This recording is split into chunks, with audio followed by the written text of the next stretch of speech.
Yo. Another day, there's a duck, I see my kid. Okay. When you're mere boss running as I say, and I better not see it.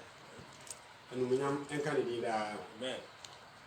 Baby, I will be as your child, oh, Christo. And then so, your name will be a radius sem. And to baby, I will be a no, I ask so. Now, I say, what I get a crack at the Amanyame. If you are CDA in a major hako, bedroom revenue could then a minimum could work on that. And I have Wabbing and a wire and a donor for a war. What media could work on that actually a rabbit. You shall encourage him. And then you have a coach a concrumona at Yamiasan, and there your topic in a controversial. And they say, a chingy be a bat, Yanko Pontin, and the years you ding, and they obey breakers or bought a ding gorda, a abusumudin. You be crack cancer in a ding yame, no cray ye crum tree, Cassanova, okay, Yameswa, a abusumudin. If you say, oh, Jesus are. Ayabusumdi and Yankwa. If you say, oh, you Sua, and yet, Nemono, almost the Omoka and say, and Yango Pono, young friend Yahweh. Na Jesus Christ and so, young friend Yahshua Messiah. And unti, and I make us a topic controversial, no, you have a cobabu. Na Yena, ye mumpens pensemu. Na meme dear, dear Messia of your Kunkuma Mehuno. Obo Goda, and your bonnet. Ena uke nyame a enye bone uke Jesus a enye bone uke Yesu a enye bone ena uka Yahshua nso a enye bone ena uka Yahweh nso a enye bone sanse Nyankopon bo wiase no nyame chiche amanaman eni kuro bia ne kasa se de nyame etesoro no a obo nipa no eso se de kasa bia mu no ye be frɛ nyame ne ate ase se the most high ne ho asem na yeka awade omienti ase amen tie ni ye papa enu nti medical afa edin Jesus no na ye treat e no ye wi ade aba God ne so awade omienti ase amen ye hwe ade kakra bi e o Bible according to John chapter 1 verse 43 ye ntie Nyankopon no asem kakra wa na ye mfantu ye hofo ajo ye ngo John chapter 1:43 verse number 43 ajo ye ntie was a Philip and Nathaniel. Philip and Nathaniel, Pajoyango. Was the idea no? Was the idea chieno? Yes, per se of Frioko Galilea. Na yes, per se of Frioko Galilea. Na Uhunu Philip. Na Uhunu Philip. Na Jesus in the say. Na Jesus said, Pajomuntia hayi power. Na Jesus say, Dimechi. Brabe Dimechi. And so Philip, every beseda. Na Philip no of Frikobi a fair beseda. Andrea any petrol. I want to Peter, any name Andrews, no free. Philip who Nathaniel. And you bra Philip who Nathaniel no. I was saying, say, no catch and say, Muntia how Philip who Nathaniel no, or catch Nathaniel say, Dear Mose, I want him running. Any a deep for the train, home seminal. Yahon, my head, Yahon. Today say, yes, you now, Philip who no, or confirm, say, deep for Yakan and once a my day at all, but I went to hear power. Dear Mose won him running, any dear deep for the can and home seminal. Yes, Joseph Bow free Nazareth. Joseph Bow free him. Nazareth, a Radomian, amen. But you won't hear power. Nurse Philip, I confirm, say, a deep for Naka Yesu once a my day up to that Old Testament. But your young assembly a Siwaha. John 1 chapter 5, verse number 45 near Gadia. John 5:45. John 5, verse number 45. What's Mose watching the year? Or see Mose watching the year? Or see Mose summit the movie chat. Mose summit the movie chat, a general enemy. Nadia or Demo, a cheer no. Nadia Demo be chat, a general or hop. Only Mosa, only Mosa. Modimoni atone so. Modimoni atone so. Na se Mose, na se muji Mose, na se muji Mose dia. Anka mo beji medi. Anka me nso ka mo beji medi. Na me ho nsem. Efisa me ho nsem no. Ono na otwere. Mose na ye den. Praise God. Amen. Everybody o me enti ase. Amen. Na se Yesu enu mo asem na confirm say difo ni bia ka na ho nsem aye den. Ato ho. Na che se wo be ba no ne ye di ka ka na ho asem aye den. Ato ho dada. Everybody o me enti ase. Amen. Hallelujah. Amen. Don't say me bacho Philip e refer Nathaniel said the difo no ho e ka ne ho nsem no. Any Mose no mtro ne ho nsem ya den. Ye hu no. and yes to so because I confirm us on one sem net the holiday than one year most a troy about omiantias here but you muntia the power says I net here dear me patcho common sense for to be cast and be said me patcho a year yes to so now you go to Isaiah say you're born in man almost say a man you do for Isaiah and once a man or a day or can then you use once the Isaiah and throw use once a day and Isaiah chapter 50 verse number 6 Isaiah 56 but you verse number 6 no tie Bible kasa but you say me dani me chimi ma kafo party we odi for Isaiah the trot to ho and na yes Christ enu asem kire say na ne ho nsem no adi for na try den atoko dada and na me ba cho Isaiah be ka say me dani me chimi ma kafo tie ene ma fono so ma enwi tutufo ena me dane ma fono so ma enwi tutufo kwai ma enyi bani ma mfiri ahohorade ene ntasuo ho ma enyi mani ti Yesu Kristo yatutu yatiti ntasuo bo ni so Awurade o me yentiase amen enti ma enyi mani ma mfiri ahohorade ene ntasuo tutuo ho na Awurade Nyankopon be boa me hallelujah amen Awurade o me yentiase amen wa enyi dani mfiri ahohorade ene ntasuo ho me boa Awurade o me yentiase amen se sa na tie de yen ko Bible ni yen hwe se twa konkron anka ho asema Yesu asuafo no Matthew kan asem bi Matthew chapter 26 verse number 67 Matthew 26 verse 67 no achobri o say ena wo hinam entesio egu nanim me ba jo we on say Isaiah ne say yetiti entesio ye dan egu ni so ena Matthew be ka say enokure say ono an ye hinam entesio egu dan me ba jo ha no me be say me bibia ni so kire mu o Awurade o me entiase ba jo tie ni e ba hwade e kwai ena wo hinam entesio egu nanim wo hinam entesio egu nanim na obobbo no akuturuku na obobbo na kuturuku ebinim so bobbo na sotro na ebi so ye de ba de obobbo na na yes ono an ho asem na Isaiah e kan no eye den na mo sori am ogi achinye se ena Isaiah nsem o kan na afọ ono an ho na mfa Yesu ho Awurade o me entiase amen papa mpa jo tie ni e ba o enhira enka ni da amen nti Isaiah chapter 53 no kan ho nso bra na ye hwade Isaiah 53 verse 1 ye hwade was Nyankopon akoa no ma ne hunu ene ne maso Nyankopon akoa no ama ne hunu ene ne maso kwai was hu na wadi asenka na die wan na agi asenka na die na Awurade basa no Awurade abasa no kwan so na ada die me wan na Awurade abasa na da die ama no no fifiri se dufro yes so fifiri se dufoche e woni pa ni so sasa pese mu hini ati se asase pese mu hini oni ahofe oba awiase no na oni ahofe na oni animonyam na oni animonyam a ne ehu no no ebe ma ne ho aye fe ne wo hu no no na oni suba ebe ma ne ho aye na oni suba ebe ma ne ho aye nipa fe wo bu nanim tia wo ye den wo bu nanim tia yezi a obroni draw bonsam a wo ma bonsam ho aye fe or they say or draw bonsam na wo ma bonsam aye bibini se ne ho nye fe Awurade o me entiase aha na emum no ayi or they say bibini mum na oye bonsam Awurade o me entiase what you say na or draw Jesus mfansa the calendar na the picture wo ma na fe wo aye de broni Awurade o me entiase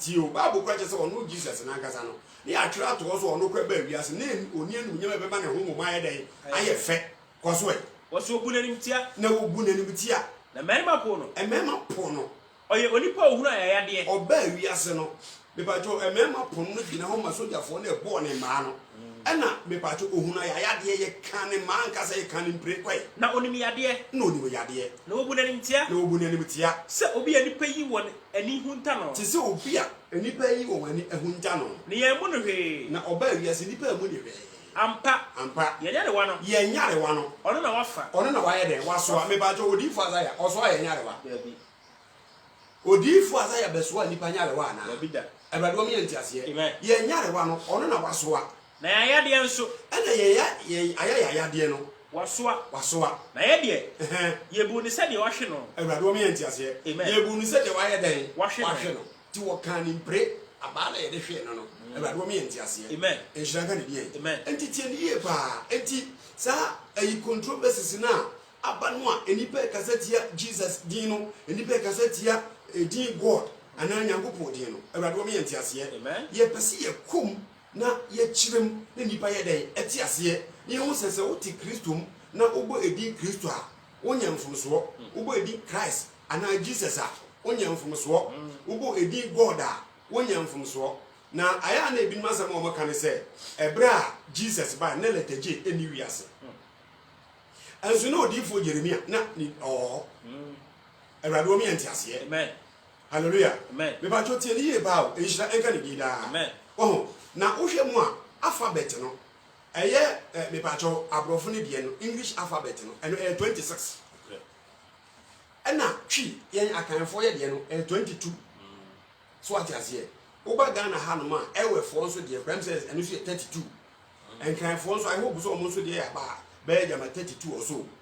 Erado mi entiase. Amen. So enti se wo twero edin bi a letter bi e bekoko pie obi diem no empie obi diem ba nso na edin kro no a ti me se a me de Japan yi me din ye AGYAPON e Japan but e Japan no okọ ye nuanum aigbeman mu a almost spell ni ADJGPON also mo de ni je abam but edin kro na ye ka ho asem Erado mi entiase but o mo ntie ni ye ba o enti according to Twerɛ Kronkron no e pa to Yesu Kristo be ka se mi wa hallelujah amen ishaka ni din amen me pa to ye hwɛ John chapter 3 verse 11 ye hwɛ John 3 verse 11 ai o se no kwere me se mo se no kwere me se mo se de enim na yeka na de yehu ene yedi ho adanse nanso munyi adanse ye adanse ni sama ka mo fam asem na munyi nia maka mo fam asem na munyi nia ebede na se me ka mo osoro nsem nso ebede na me ka mo osoro asem a mo begie di what you say let's Yesu Kristo person o kire se owo fam ha yi waka bi bi o fam ha bi pa jendi enti so o ka esoro no masem a enipa bede na wagie di ebede pa se nipa ni bi bede ebegie di nti enya me nwanwa se na enya me nwanwa se enipa ni bi edi na nyame edi God ebi no deny edi Jesus enipa ni bi deny enya me nwanwa go Yesu Kristo so o ka asase so asem kwa ni ya nye de so asem ye ka ye be da gie di me pa to ye nhwe so asem na Yesu Kristo kan ne ba ko ha according to Matthew chapter 27 verse number 45 ye hwa de kakra ba Matthew 27 verse number 45 me pa to ye ntie ha o si Yesu wo me pa to mu ntie o si Yesu wo o si na efi do e to so nsia so no efi do e to so nsia so esum dru asase nyina esum dru asase nyina so kosi do e to so enkron kwai na ebe ye se do a eto so nkron no na be do eto so nkron ne mu no Yesu de ni kase bom se e pa to mu ntie ha ye be fa adusua kase bi afiri ha Yesu Kristo ade ani kase bom se Eli lama sabachthani me pa to mu ntie o mo a mo se obi bo God a waka bususem aje so ka Yahweh ansa na wanyankwaje no me pa to mo me yemfa disua e wa asema Jesus kan yi mu obeka asemi wa ha o si Eli lama sabachthani pa to mo me yentie asekere no ene se asekere ne se minyankopon adenji no wajame ene wa pa me praise God amen me pa to se ye ka Yahweh nko an ya ko heaven dia adan na Jesus aha onu firi suro de baaye enti onu nim se nyankopon utimi di bia ye den efre no enti na se ye hwem kura nyankopon ni di ba ko so Yesu be introduce ye no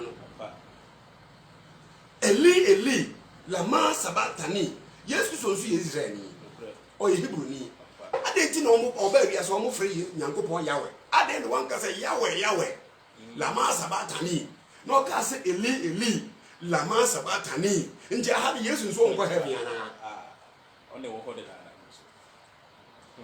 praise God amen common sense monyi ma no free your mind movement monyi mi ano praise God amen Erado mi entiase amen tie ni ye ba o wo si Yesu Kristo asabe introduce edi nyankopon din ba ko nso a kire yen ofiri so ho ne ba ye enti onimedi a obetimi dia fra nyankopon wo so wa papa ne be de ebete enti manka God manka Jesus manka nyame manka Yahweh na me fra nyankopon Elia obeje me so pati ase wo se ne ho asem na meka na enam se nyankopon so chiche wiase nyina kasa mu ntino nyame chiche wiase kasa nyina mu ntino okan no so okan ne tra sa de to ho no gya ne ho do kwa e bia me ne te Ghana de okan ne me nti ase na me hu nipa okan ne ho asem nti owie pe no sana kira ase ba yenye kro mu kasa mu se me nyankopon adenji na waye de wapa me nti sisi a Yesu Kristo ba wi ase wan fre nyankopon yawe ba obefre ne eli me ba cho mo so amose obi anka yawa wabo musuo no onko heaven no aseme na mo ka kire Jesus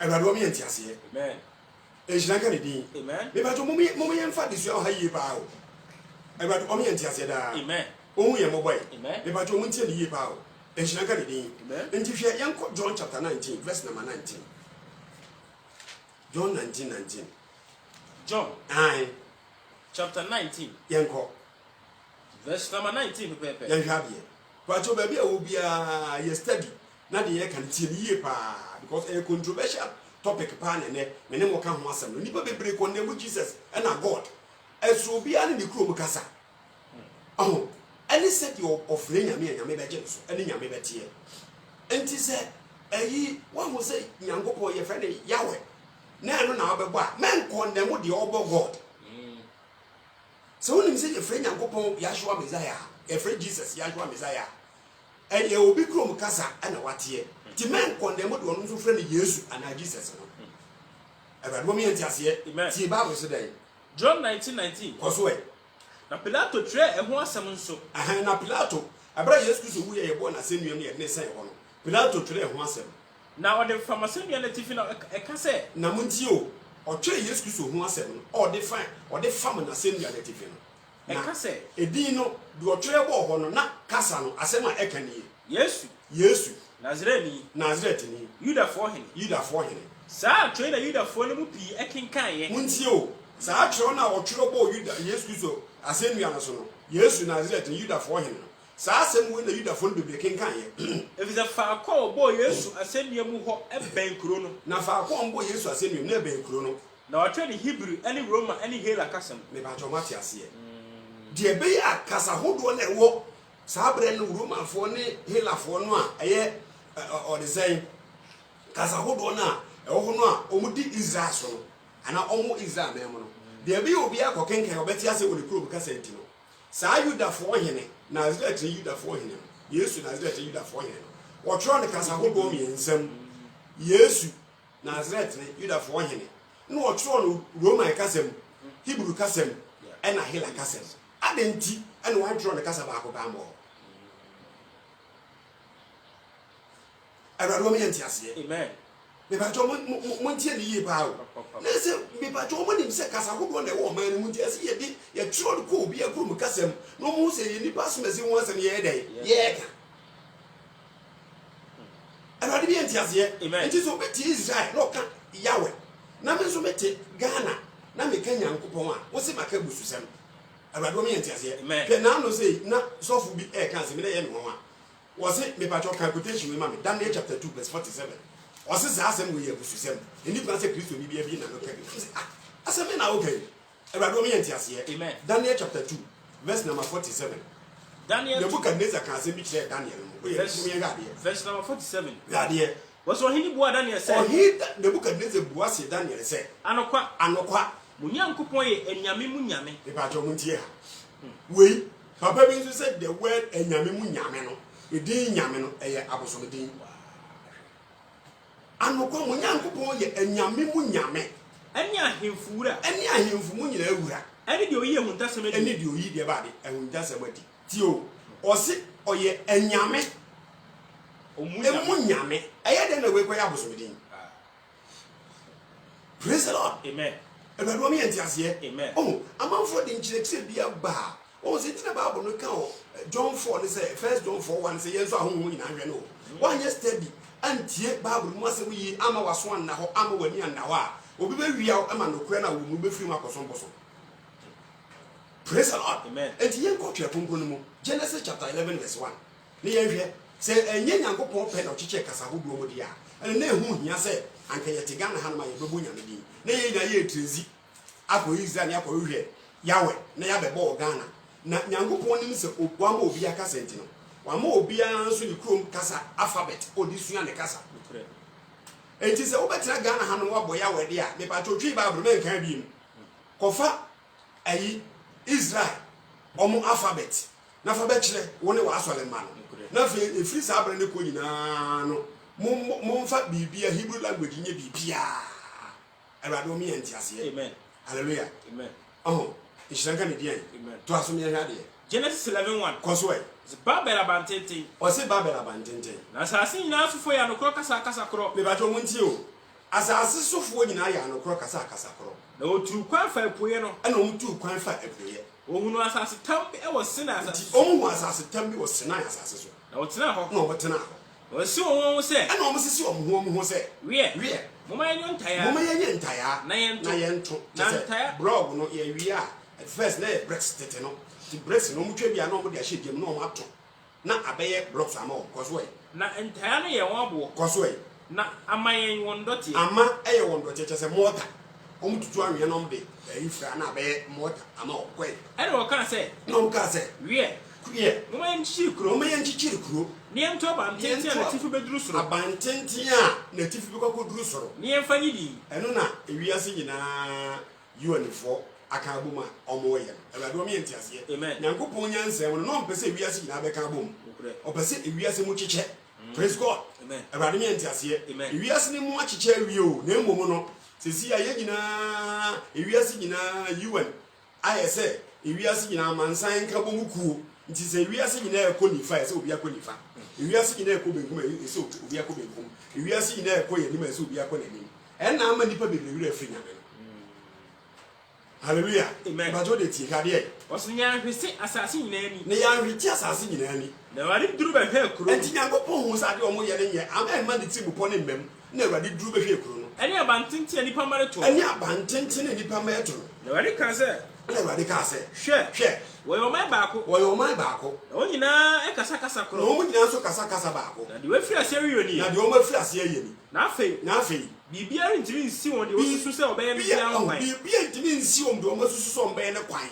wie moyen sane nko mo nchen yen kwa won kasa basa hallelujah amen munti hawo ne yen kwa yo mo kasa basa na mo biara ante ne yonko kasa se de be yo mo bia nyeden ente ne yonko kasa biem na efiri ho no sabre no ene ewade bo won hiti asase nyina ni na wo jai krono chichire omu jai krono chichire enti na ofre wo babel na ye fre wo babel asia ni basa de ba de basa praise God amen tenu ni yebenya English French yebenya German language Spanish twi ni kura Dutch mo twi ni kura no ba Ghana ha no a kasa no ye wo mamprusi ye wo dagomba Hausa wa ha zamanama krobo enkran achim ekuapem enzema dagati dagomba ayibe o se kasa na be basa abe bebre praise God amen Awurade mi entiase nti oso mo ma yenduru nkohwe om ne ye mo mo hwete ne ye om kasa de ba de basa nti wo a wo se wasua de na wo hu se Nyankopon ye frɛ no yawe nti obi ka God a eye bon no me pese mbisa wo se Hebrew Bible na ma anka wo unni dia wo de be frɛ nyame ana praise God amen ana omo medika ba na ababo nyame din na omo besum nyame no kure mu no a omo ahu yawe no omo nko heaven ana heaven wona wo decide ni pop bebo praise the Lord amen Awurade mi entiase amen enti se kasa na be basa de a ene na ese object bia na yenye din e de be country bia yenye din a o de be dey o de be frɛ no to object na wo ka ho asem no ena se de mukrom kasa mo frɛ na be dey nyame beti praise God Awurade mi entiase amen enti yetwe bibi kakra bi awo me ba jaw Exodus chapter 17 verse 15 ehade Exodus 17 verse 15 no yengo osina Mose esi aforibuchi a bajo muntie hawo enti Mose esi aforibuchi a ma Awurade na otudi ya wanisi ana otu bajo muntie o Mose tu me bajo aforibuchi a ni ya wanisi ase ne Awurade ene me franka praise God amen me bajo mo so wasa kire ma ba yekuru muka sebo de be ya ye be de ye be ti ase o se Mose si aforibuchi a ma Awurade na otudi ya wanisi otu aforibuchi a ni din se yawe nisi ase ne Awurade me franka ase ne Awurade ne me de ba de me franka praise God amen me bajo want ase enti si ya no Mose owie na interpretation san ba se na yawe no opese oka Awurade ho asem na nisi ni nso gina ma de ba de franka enti efiri na eko Wa wo se wo mo awurade din bi na bebo Yahweh no frank anso me mo frank ade bi o pese o ka frank ho asem a ka kire wo nua se nisi ho asem na meka awurade o mi entiase amen what I say because we say me pacho Moses see me pacho afọdu chi ama awurade no otu hodin Yahweh nisi otu ho no mudin Yahweh nisi ase ne awurade ne me frank ase ne awurade ne me de ba de me franka de free na koyi o free Nyankopon Yahweh de a flag nso menka flag biem menka franka biem e free na ko wo ka franka ho ase na wo se me ka nisi ho ase awurade o mi entiase otu din Yahweh nisi ase ne awurade ne me de me franka ye Abraham so Abraham de ne ba Isaac ko ba for de me awurade Genesis chapter 22 verse number 10 10 ne bra ye ya de Genesis 22 verse number 10 ye ya de na Abraham tie ne nsa fa ase kan no Abraham tie ne nsa fa ase kan so de bekum ne ba no na wade ko fo efiri suro efre ne se na awurade ko fo efiri suro fre ne se Abraham no say minie no say emfa won san kan bari ma memfa won san kan bari ma enso nya ne hwe menya ne hwe na afa ma won se usuro onyankopon na wan kame wo ba wan fa wo ba ba ko no ankame no na Abraham mane ni so no hui na hwe odwani ni adoto aso ne mem odwani adoto aso ne mem wo lachi na Abraham ko fa odwani ni no na Abraham ko fa odwani no ali ni si ni bana na mu bo afode ma awurade na Abraham tu bia wodi se Yahweh jire me ba to mutie o awurade bi entiase amen na Abraham to be ho din se Yahweh jire ase ni awurade hunu ase ni de ba de awurade hunu ba bi amaye den mehu awurade ade ti na Abraham kire mu bare e ba yikrom ka se ke be da atiase ampa o senke o praise God amen o kan obi se na Lord no ye awurade o nti se obi ye jeja ye fe ne Lord no obi ye jeja ye fe ne Lord a edi ba ko pe de wo wiase ye ni ko fi Yesu wo wiase ye ni ko fi nyame wo wiase praise God me an ka sa me sister bi ko fe na esi nyame onu kra wo ba o nso odi nyame awurade o mi entiase amen ase ne de ba de awurade hunu inshiraka ne den amen wati ase enti enam se enye yekrom kasa no nti no Nyankopon so ma wo idea se sa na tie de a ogbo edi ni wi a kiremu ba bra kasa na wo tro trekonkon na koma o no mo so nti ase se ye we object we ho asem ye den ye ka praise the Lord amen awurade mi entiase amen enti Judges chapter 6 verse number 23 so ye hwade Judges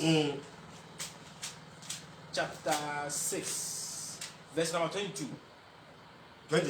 verse number 23 na ade ka kire ne se ana awurade ka kire ne se asundwen kan ensuro wurimu ana Gideon si aforibuchi a ho e ma awurade hallelujah amen ana Gideon esi aforibuchi a ho ma awurade no fe ne Yahweh Salom ana ono nso to ho no mudin se de awurade Yahweh Salom ase ne awurade ne asundwen praise God amen o se wo nso akirem obi nso se wanka Yahweh be ba jo o se ase ne de awurade awurade ne asundwen nti mi hia na mka manka Yahweh Shalom na mka se awurade asundwen kan wa papa eye no ano no pepe e ma sem kure ni ochia no sa asundwen kan na osi aforibuchi o ma awurade no to wo de Yahweh Shalom ase ne awurade ne asundwen enti mi hia na manka Yahweh Shalom na mse awurade asundwen kan eye no ano no sinte ye kasem no wachira se abaye ye kasem ehun yase metrezia kofo obi kasa abeka ye wo Ghana obi kwa te Ghana hanom o se Ghana tam na ya setene kranye to no wasetre tam ato Israel for time njana jo wana agba obi ada no anaju wana mo man to ne nam krum ye de ba sem kra ne ya hia yi achi se Israel for krum abia sansan wada any problem o azu praise the Lord amen and what me entiase amen ye Amos chapter 5 verse 8 Amos chapter 5 verse number 8 ai was ono na oyo akokoba atan ne mma ono na oyo akokoba atan ne mma ene enwinwina ntene na odani esum kabi adeche tini dani esum kabi adeche na omma ewia aduru sum se anajo omma awia true sum te sa anajo ofre po mu nsuo hwiegu asase otimi frɛ po mu nsuo hwiegu asase so awurade ni din ni din nti wo frɛ yawo na me nso me ka awurade a ɔse awurade ne din ni din enye the same thing na fi ade na wo se me bo awurade a me nkɔ heaven me bo Jesus a me nkɔ heaven me ka God a me nkɔ heaven. Praise God. Amen. Tie bawo nshiranga ni din. Amen. In the Exodus chapter 3 verse number 13. Exodus chapter 3 verse number 13. What you believe? What say? Na Mose ekache Nyankopon. Mose kache Nyankopon say. Mose kache Nyankopon say. Na se miduru Israel fo nchen a. Se miduru Israel fo nchen. Na me kache won say. Na me kache won say. Mojanum Nyankopon asoma me nchen. Mojanum Nyankopon na asoma me nchen. Na o kache me say. No mo kase. Ni din di senya. Ni din di senya. Say na me nsi won. Say na me nka kire won. Na Onyankopon ekache Mose say. Na Nyankopon kache Mose say. Miara ene miara. O se Nyankopon di ba ko so ni o. Aye. Praise God. Amen. O kwa kache da o mo say, we de men ko ka ya we kra asem o. O kwa kache da o mo say. Miara. E no say. Say de kache Israel fo ni. Say de kache Israel fo ni. Miara na esuma me mo nchen. Praise God. Amen. Enti me ko manka ya we, manka God, manka Jesus, manka nyame. Na me ka miara. E ho asem na me ka. Nyankopon. Hallelujah. Amen. O kwa kache da o mo say. Miara and yes, mammy, Munchain. Now, can't pass your cross, who can't trust like that. Uncle Catcher was a bio say. Send a catcher is there for in here. Awurade. Mojanum Nyankopon. Abraham Nyankopon. Isaac Nyankopon. Jacob Nyankopon. And was small and no small Munchain. Ye me di edicosida. Some Miara me de mamono, and none so me did cosida. Twazo. Okay. Na ye and one fan kind. The way the one fan kind. I want to was I want to was winning. Was a cock. One will be great and go body man, so Miara and Miara. No, see, and fan kind. I want to was a generation. We are singing. Camera and Miara, as a fan kind. Aye. Was a corner of what is that penny for? Nakacho said, I would have more Nyankopon. Abraham, Isaac, and Jacob Nyankopon. I didn't watch them say, share. I see. She and a mabbe shamo. She and a mabbe shamo. And the away yamu eat Mizrim. Oh, yamu Mizrim. And I say, may you from Mizrim money. Ako Canaan for any hate for any American for any Paris for any hay for any Yabusi for us. So I said, for you, any award as seen was on a more. No bet you on it. Now, Cassa, on bed, obet you on a dear Miara now, when you only had to say dinner and ladies are for the name. Don't tip it on bet you. I'm on Hokai, my only on my day. Praise God. Amen. Amen. It's Exodus chapter 6 verse 3. Exodus also the Miara Nema Moses on Vanco Fred Israel. Exodus 6:3. Was na me who mention Abraham and Isaac. And me who Abraham, Isaac and Jacob. Set Onyankopon trade yampon. Me ba to di ben Onyankopon so di ni ho kire wo. Onyankopon trade yampon. Me who di ekire Abraham, Isaac, ni Jacob say Onyankopon trade yampon. Na me di ya wa no die. Na me di ya wa ne die. Mama wa fa hu me. But o muti ayi ba o.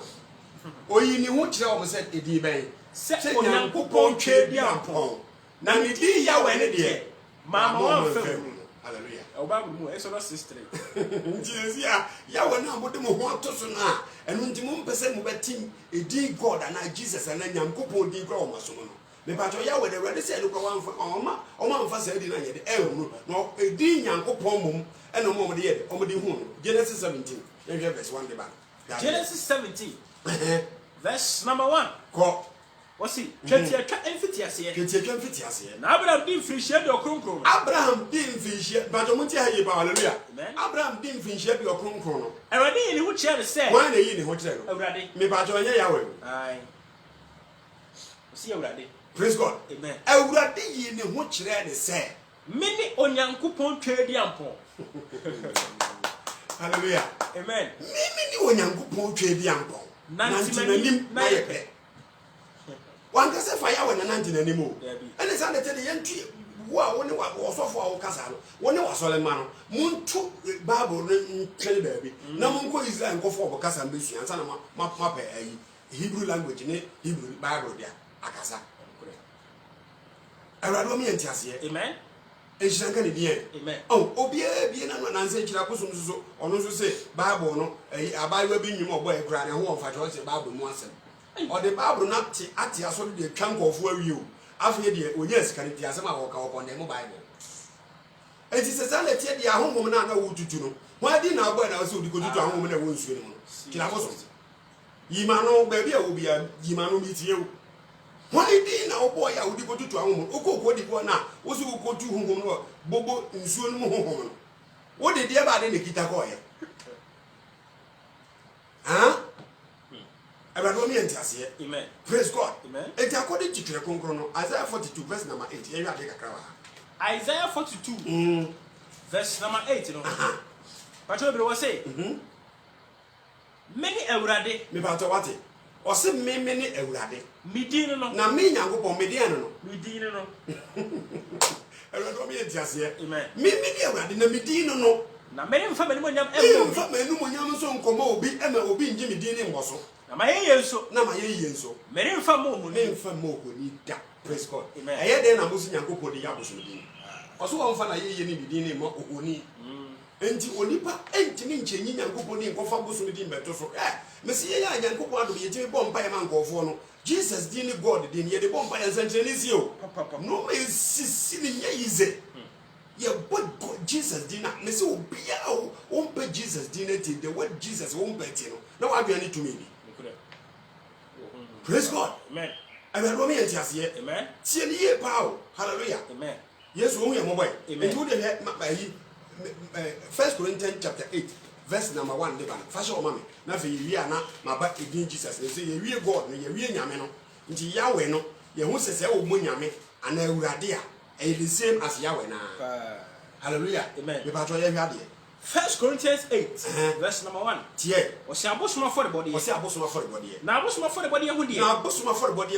And him saying in anybody. In him saying anybody. Nimdiama on Wahua. Nimdiama Wahua. Now, I dear Emma and Koso. Dear Emma and Koso. Now, say, you be set on Imbribia. Say, you be so on Imbribia. On Yah who said yes, so. And Jimwa Muslim in the Mukondemia with the moon.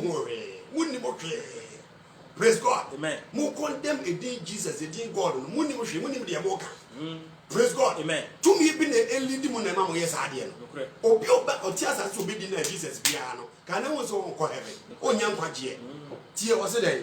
Now, Obido Yankopoa. Tio, Obido Yankopoa. Oh, no, Yankopo, and Yankopo Sinimuno. Now, Bosma for the body, dear, for the body, dear. Yenim said, Obosom Yapi, oh, yes, now so when I be any was set or back on Yankopo, be in the Rias or back on. Master Beno. And you say, oh, for be our when I'm a friend of God, and I Jesus and Yamia. I had the corona.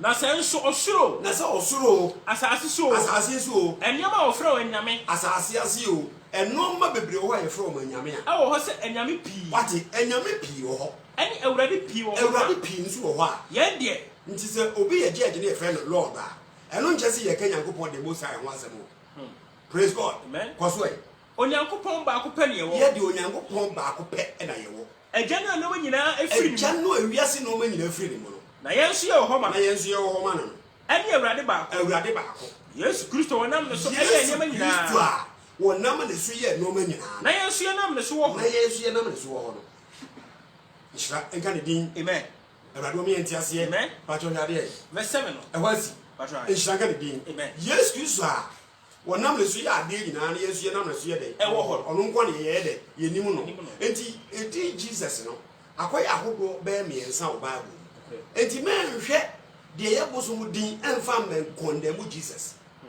America for e de din Jesus din eye film tete war film bi Arnold Schwarzenegger no mo go for de bi ai ana Roman for omososo ewo omo Jesus everybody o mi entiase hallelujah amen and ye wo e din Jesus ya eje nkwa eye Jesus Christ and ye friend Joshua Messiah no enti so obi ka se Joshua Messiah na meka Jesus ana Christ ya enye bone okay praise God amen tieni ye bawo enti me pacho Matthew chapter 1 verse 18 ye hade Matthew chapter the number 1 verse 18 was Yesu awo kwai was na said Yesu Kristo awo tieni me pacho edina na me pe se de hwan awo Yesu Kristo awo ye den tieni tienye Yesu di kan.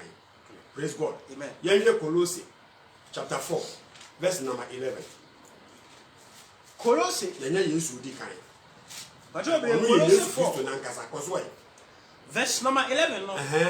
Was it ni Yesu our friend used to. And yesa wo Yesu bi so your friend dey ba dey used to.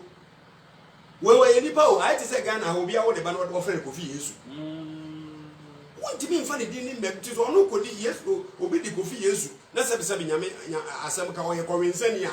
Eno no enkonemu Jesus di no. Enkonemu Yesu di no. Enye hwema Yesu. Entimi ma obi mu Yesu di na ne mutia. Praise God. Amen. Tieni about so Yesu our friend used to. What's Yesu our friend used to? One of feature twemu nyina echiamo. Yenum kono me yonko admayefo nyankopon ahene no fam. No ono kura oka asuafo no ogbo omo a omo ye nyame adwuma no nyankopon adwuma fam. Oye ma were chichire. Omo so na da chichire. Paul were. Praise God. Amen. Awurade mi antiase. Yema Act 13:6. Act 13. Pacho verse number 6 now. But what want to say? Sergio, Paul, any element. Cause where? Was now a term supposed to could do powerful. Almost term supposed to could do powerful. Well, who would insinuate the for true phobia? Or you the near didn't buy yes. Hallelujah. Amen. Oh, didn't the for true phobia. Or you the near didn't buy yes. And do your research na ye. Men for as I come for waiting for condemn Jesus Christ. O connect and no go papa. And no one comes and say, oh, yeah, research pan one going to details. Obi be nonsense of big James or can army. I want it. I'm saying, I want to say. And I don't mean to say, amen. I mean, the great John Jesus Christ. Obi to say, Revelation chapter 3, verse number 14. Can't tell you. And I'm so connected now. Me patrol your Egyptians, amen. And no money be your armor, and the developer be army, no, and you walk the part of Hebrews, amen. 1 year, obey that. Praise God, amen. Version 3, verse number 11. What's the matter about them? I'm sick of 14, you can 14. Lodi Kiangma, Lodi Casa from Buffon. She'll come and say, Sana army, until Sana army. Or dance for a session or Ginny D. Or dance for a session or Ginny D. Now you're on a quaffon, no, you're on a quaffon. Young couple body amphitheas, body amphitheas, and exam was nice. Tell me, bring you to do. What do you make catch now? Men condemn, amen. And I mean, yes, yeah, amen. Hallelujah. In the end of Philip chapter 2, verse number 10, young idea. Philip 2:10. Pastor Philippians chapter 2. Verse number 10. Or say yes to demo and I was for. Or say yes to demo and I was for. Say yes to demo and I was for. And yes, I saw for. And yes, I said, and go to be not a coto. Party. Jedina own betty, and they say Vuniba. And I don't mean to say, amen. Hallelujah. Amen. It's not going to be. Amen. Mammy, I would tell me, Papa would tell me. One, the Unyameka. And just one we know could yet was a beer. Baby, I will be quite me, 15 years will be 10 years will be 18 years will be quite 20 years. Now, that common sense for you, I say, as I'm touching Conono. Me or branch or ho. Ye the beer, dear friend Maxwell, I'm a bread. Boy, no, ya dear bad will preach. Common sense for one man who just want to put you watch. And me, and yes, I'm getting was answers upon it. As Jesus did not know, say, Bonnet, and I'm a bomb on the sacrifice, Bonnie Nana, or woman that I know. And was not bad. Yamin Chebby Jab, Bonnie, a crumble, you say that's preaching. And there was Mosa Castle used to dinner, where James was up on the Tibia and saying, I know. I don't mean to say, amen. Hallelujah. Amen. I don't know any bazaar. Then I'm person who say any bazaar. And I'm that there, but I show me what my course say, you, sir. I don't mean to say, amen. Hallelujah. Amen. Papa tell you about Asia and Canadian. Amen. I don't mean to say, amen. Oh, it's yes, you didn't and also for, and as I see for, and as I see for, you know, go to be better. It's not Canadian. Amen. Until you will also say, better than when you're the patch of 1 Corinthians chapter 12, verse 3. Corinthians chapter 12, verse number 10. Was it entering Mama who said, Mama who said, Obia Nampon Ekasano, Obia or Nam Yami Casano. On Freyes to set a busudia, on Casa Yesudini, a bonnet, Obi or Nam Yampon Casano. And Freyes to set a busudin that until Obia or Yesudin, or because he didn't hear Busudino, and you can know a fababy. Obi or Nam Yampon who Casano, Casano. On free use dinner busudia da ko. Jebi plasi yesu mo dia nyenka. Anu fi e beba so. Obi na nam Yankopon ba himfi a obi timi ye bone ne yakoka asem ne yesi twadwan. Odwan kura mo dia timi ma so nwe ko onua na onua ntam. Na Yesu Kristo ayi ebewu agili pankwa wo si ne mo dia nyenka. Mo mo dia na nyenka. Awon sina mo dia ana akotre mo dia na nyenka. Praise the Lord. Amen. Ana wo mo dia. And I want to know tell Bosomadana on the Moja and Bedu Binqua. Hallelujah. Amen. But you have here. Will be on them Yankopon whom Casapa, or be on them Yankopon whom Casano. On Freyes to set Busudia, on Freyes to Dini say a Busudi da. No be to me Freyes to Erade. Now, Obiaso to me funny pen Fred Jesus Dino Erade. Jim Kum, I do Obia whom good Tino, no bit me up for you to this or Erade. Praise God. Amen. And I don't mean just here. Amen. My dear sister, my dear brother, my dear father, my dear mother, baby, I will tell me, may the master obey ye. Preaching, me pacho utia, share, subscribe, not share, Mauni and Yabi. Obi or pass will be on dinner Jesus, or more use to din, or more Yanko din, no more the Yahweh and Kwan Moka, and answer what use to din, which Yanas and we are 1 year so Sanko for you now, one share video, no moment in Yabi, no more trusting tea preaching, deep and virtually. No more say, a deal, no, and yes, will be a comfort din for being or the Abbas over. Then they say, Yanko Ponchi, we are seeing our castle. Yes, we are castle. You will say yes, Jesus, and your friend yes, we are castle. And I Yahweh, God, and your friend in Yahweh, your castle. Dear boss said, now, ye mobs, the name ye put dear Bob me a boy, or the dear Swinton. You shall get it. Amen. And I don't mean to say, Amen. Indeed, me patro brassette Japan TV. Na subscribe, mommy. Na share, na like, na more comment. You can comment in na reply. And I don't mean to say, Amen. Hallelujah. Amen. Na the old Bible to your comment box no mono. Yes, you can answer.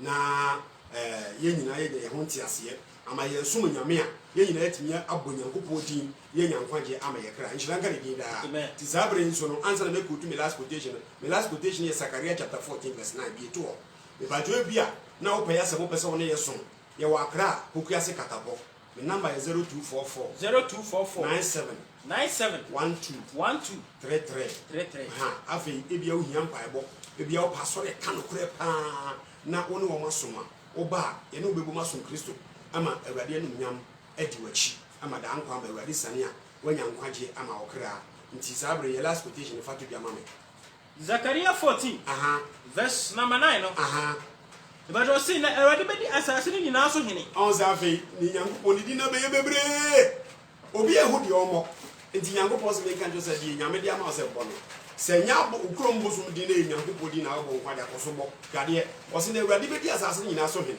eda no na temuda no awurade be befua awurade na ne die bebre awurade nyankopon twedi ampon obrempon na fe miara ne miara yawe ni edi bebre no se atemuda no ena awurade no obeye befua na ne din so aye befua na ne din nso aye bo ne bebre wo wiase nyina na esoro country bia ne se de omfre nyankopon so atemuda ne din be de ebeye befua ebeye ba ko be nti din na nyame dia ma ona wo bo wo krom kasem no e pa cho Yesu enkrafo fre ne Jesu ana wa o tin kan enkrafo fre nsan Jesu you hallelujah amen me show say so dey before so ye dey e fre no nti kan hu se din na wo bo no wonyira ni nyina ne se wo bebo brapa na wo dia bo ne ya me pa cho obi ka yawe nso ne yire no me ya miensa obi ka yawe ne yire no me ya nan obi nso ka Yahshua Messiah enso ono mo nsa oye kromfo enti eno no za etino nya na wo dini wie na ko di bone a na obenya nkwa ho na emum no bo din Jesus bo din God bo din nyame bo din Yesu na bo brapa o ka yawe nso bo brapa o ka Yahshua nso bo brapa eno na bejo abrabo na obebo no osom papa na beso na me di and convince and my own Onyame obo so ni asase o nhira so no afi nso ye pese nesi agenu a ye koche eniafo ade wo material wo mpaboa emo esichire meal sardine corn beef mark anase sika na de bia pese wo de che no wo frɛ me number na me di tuka na ba bia wo bia betu ka ba beje na January ye kocha de na wo nso ba de chichira na wo sa ka wo de de de be wi so just me mo kai osoro hine ja safari ye da wase Brass and Payabel, baby, as in the Cobiara, the Nipenty, from up and almost sacred Maggie. Independent Frey, woman mentions the Mubiara, or what you have for him in education. I'm anti-Asai, woman, the GTS Piesita, and that will be something, a beautiful fine. What addition or quite a book, a bonfire, I don't see. Amen.